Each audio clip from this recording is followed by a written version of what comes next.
Bienvenue sur Code Data. Aujourd'hui, nous allons parler du risque de marché et comment les données peuvent sauver les petites entreprises. Restez avec nous pour tout comprendre. Vous devez absolument écouter ceci si vous êtes un petit entrepreneur. Si votre vendredi soir ressemble à ça, une petite entreprise qui termine la semaine sereinement, caisse bien remplie, tout semble sous contrôle, alors vous êtes exactement la personne qui doit écouter ce qui suit. Mais voilà ce que beaucoup ignorent. Il suffit d'une seule décision économique, comme une hausse soudaine des taux d'intérêt ou un changement de politique monétaire, pour que tout bascule du jour au lendemain. Les risques de marché, ce n'est pas que pour les grosses boîtes. Ils touchent aussi votre café du coin et la petite boutique du quartier. Même la plus petite entreprise peut être secouée par les changements de l'économie au sens large. Gérer une boutique, c'est un peu comme naviguer un petit bateau sur un océan immense et imprévisible. Comprendre les risques de marché, c'est comme avoir un bulletin météo et une carte. Ça vous aide à naviguer en toute sécurité. Ces risques, ça peut être les variations de la valeur de l'argent, les coûts d'emprunt ou les problèmes de trésorerie. Vous ne pouvez pas les contrôler, mais vous pouvez vous y préparer. Aujourd'hui, on va décortiquer 3 principaux risques de marché avec des exemples simples.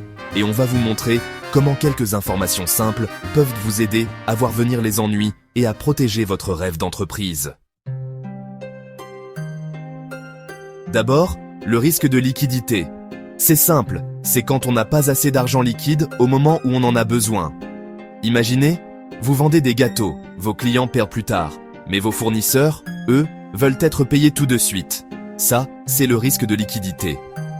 Ensuite, le risque de change. Si vous achetez ou vendez des marchandises à l'étranger, les variations des monnaies peuvent faire grimper vos coûts, sans prévenir. Enfin, le risque de taux d'intérêt. Si vous avez un crédit, une hausse des taux peut d'un coup rendre les remboursements bien plus compliqués. Ce ne sont pas que des problèmes de grandes entreprises. N'importe quelle boutique peut y être confrontée. Manque de trésorerie, augmentation soudaine des coûts ou mensualité de prêts plus élevées, ça peut toucher n'importe qui. Comprendre ces risques, c'est le premier pas pour protéger votre activité. On va vous montrer comment les repérer. Gap, Decey, et comment utiliser des données simples pour garder une longueur d'avance. Imaginez votre boutique. Vous y mettez toute votre passion, mais elle est aussi vulnérable. Un client important qui paie en retard, et c'est le loyer ou les salaires que vous ne pouvez plus payer à temps. Vous importez des bijoux. Si la valeur de votre monnaie chute, vos coûts d'achat explosent et vos bénéfices fondent. Vous avez pris un crédit quand les taux étaient bas? Une hausse des taux peut vite étrangler votre budget et vous obliger à faire des choix difficiles. Les petites boutiques, c'est souvent un budget serré et peu de marge de manœuvre. Les chocs économiques, ça va vite et ça fait mal. Problèmes de trésorerie, yo-yo des devises ou augmentation du coût des crédits, tout ça peut menacer la survie de votre boutique. C'est pour ça qu'il faut surveiller ces risques de très près. Voyons comment des données toutes simples peuvent vous aider. Les données, ça n'a pas besoin d'être compliqué. Voyez ça comme des infos utiles sur votre boutique. Suivez vos entrées et sorties d'argent au jour le jour, notez vos achats à l'étranger avec les taux de change et gardez un œil sur les conditions de vos prêts. C'est un peu comme un bilan de santé pour votre entreprise. Regardez ces chiffres régulièrement, ça aide à voir les problèmes arriver de loin, comme une trésorerie qui baisse ou des coûts qui grimpent. Avec ces infos, vous pouvez réagir avant que les petits pépins ne deviennent de gros problèmes. Grâce aux données, vous ne naviguez plus à vue, vous prenez des décisions éclairées.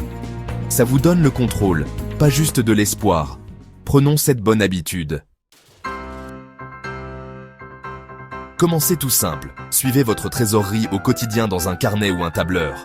Notez chaque achat fait à l'étranger, la devise utilisée et le taux de change. Relisez votre contrat de prêt, le taux d'intérêt est-il fixe ou variable? Quelles sont les dates d'échéance? Vérifiez ces chiffres chaque semaine pour repérer les tendances et éviter les mauvaises surprises. Pas besoin de logiciels hyper sophistiqués, juste de la régularité. Ces petites habitudes, ça construit une entreprise plus solide, mieux protégée. Prenez quelques minutes par semaine pour ce petit bilan de santé de votre activité. Commencez dès aujourd'hui et abonnez-vous pour plus de conseils pour aider votre boutique à prospérer. Output. Si vous avez aimé cette vidéo, n'hésitez pas à la liker, à commenter et à vous abonner. Ça vous assure de ne manquer aucune de nos prochaines vidéos et ça nous soutient beaucoup. Grâce à votre engagement, on peut vous proposer encore plus d'astuces utiles pour les petites entreprises comme la vôtre. Merci de faire partie de notre communauté.